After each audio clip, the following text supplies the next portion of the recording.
Baik, bismillahirrahmanirrahim. Assalamualaikum warahmatullahi wabarakatuh. Ahlan wa sahlan wa marhaban. Sahabat Quran dimanapun berada, kembali lagi bersama kami di Yufi Channel Belajar Tajwid Mudah, Ringkas, dan Cepat. Baik, alhamdulillah pada kesempatan kali ini kita akan membahas hukum tajwid yang ada pada surah Al-Mursalat juz ke-29. Baik, kita mulai dengan bacaan isti'adah basmalah. Bacaan isti'adah. أعوذ بالله من الشيطان الرجيم بسم الله الرحمن الرحيم. Kita baca ayatnya, baru kita uraikan daripada hukum tajwidnya. Thumma nutbi'uhumul akhirin. Pada lafal thumma di sini ada bacaan gunnah, yaitu adanya mim tasydid, maka kita harus tahan, maka kita namakan dengan bacaan gunnah. Maka thumma jangan langsung dilepas. Kesalahan yang terjadi adalah melepasnya secara langsung. Misalnya thumma nutbi'uhum, harusnya ditahan dulu. Thumma nutbi'uhumul akhirin. Kemudian pada lafal ta, hati-hati jangan sampai terlalu banyak dalam hamesnya. Ta ada salah satu sifat yang melekat, salah satunya sifat hames.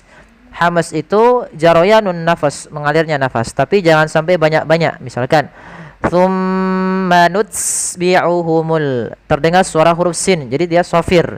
Padahal di situ bukan sofir, tapi hanya mengalir nafasnya. Maka thumma nutsbi'uhumul akhirin.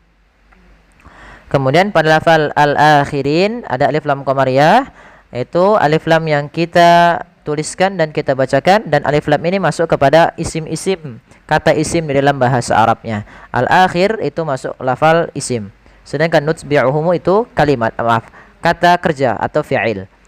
Kemudian pada lafal al-akhirin, hati-hati jangan terlalu banyak dahaknya dalam khaw, jangan al-akhirin, jangan.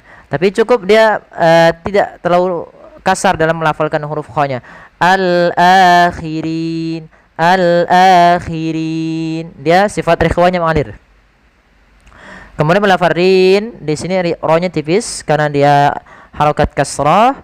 Nah, di sini ada mad arid disukun. Mad arid itu adalah mad yang terjadi disebabkan karena sukun arid. Sukun yang timbul ketika kita waqaf dalam sebuah akhir bacaan dan sebelum huruf akhirnya ada huruf mad.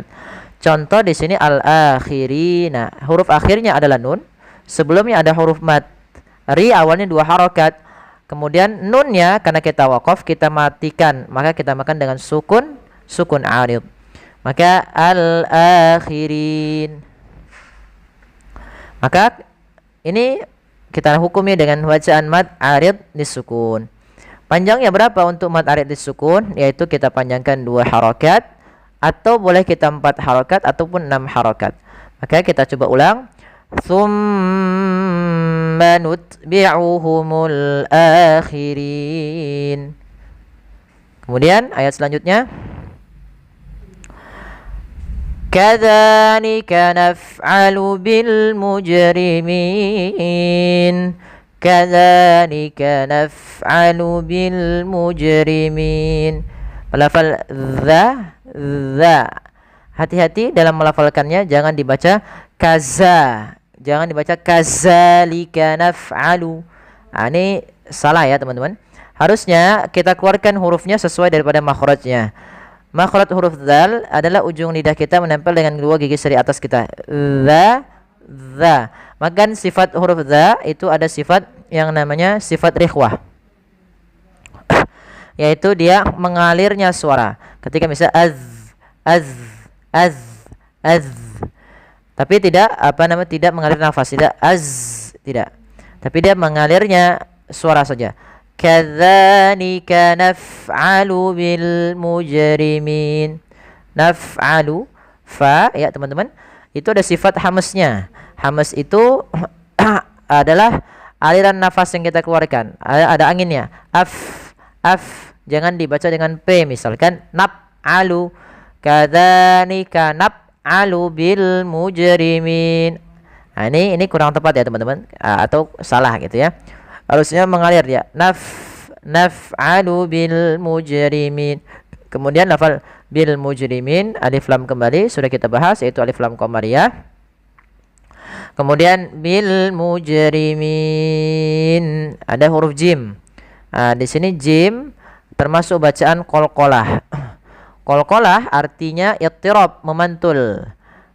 Kesalahan yang terjadi dalam membaca huruf-huruf qalqalah ketika itu huruf qalqalahnya sukun adalah yang pertama tidak memantulkannya. Contoh bil mujrimin, bil mujrimin itu tidak mantul. Yang kedua, menambahkan hamzah di dalam qalqalahnya. Contoh bil mujrimin, bil mujrimin, mujrimin. Coba kita dengarkan dengan mujrimin dengan itu kan ada tambahan hamzah. Ada hamzahnya. Ini salah juga. Harusnya tidak, kita harus terbebas dari hamzah tadi. Karena di qalqalah sughra mengalir saja dalam melafalkannya. Bil mujrimin, bil mujrimin, mujrimin. Kemudian pelafal min ada mad arid disukun sebagaimana ayat yang pertama tadi. Kadzalika naf'alu bil mujrimin. Yang selanjutnya ayat 19, wailun yawma idzil lil mukazzibin. Wailun yawma idzil lil mukazzibin. Di sini ada wai, lembutkan kanan dia bacaan lin, kemudian luiya ada dhammatain bertemu ya. Maka ini kita namakan dengan bacaan idgham bi gunnah. Maka berkaitan dengan hukum nun sukun dan tanwin. Hukum nun sukun dan tanwin itu kan ada 4 macam ya teman-teman. 1 izhar, 2 idgham, 3 iqlab, 4 ikhfa. Nah, idgham itu berarti ada 6 huruf terkumpul dalam lafal yarmaluna. Idgham terbagi 2, bi gunnah dan bila gunnah. Nah, di sini nanti ada bi gunnah dan bila gunnah dalam ayat ini. Bagaimana cara melafalkan hukum bacaan idgham bi gunnah? Yaitu tanwinnya masuk ke huruf ya. Maka awalnya wailun dengan bunyi n, kemudian karena bertemu ya masukkan ke ya sehingga bunyinya langsung ke ya. Wailui. Langkah kedua yaitu ditahan gunnahnya dalam ya-nya. Wailui yauma idzil. Yauma lembut. Karena dia bacaan lin. Kemudian dzillil mukazzibin. Nah, di sini ada tanwin bertemu lam. Nah, ini kita namakan idgham bila gunnah sehingga diwarnai dengan warna abu-abu. Yaitu dia tidak disertai dengan gunnah, berbeda dengan wailuyya sehingga langsung saja hanya idgham masuk. Yauma idzil lil mukazzibin. Ya, mukazzibin, mukazzibin. Hati-hati dalam lafaz za, jangan mukazzibin, zibin. Ini ada nafasnya. Dia tidak ada nafas. Mukazzibin, mukazzibin. Kemudian lafal bin kembali lagi sama sebagaimana ayat sebelumnya, yaitu dia ada bacaan mad arid lisukun.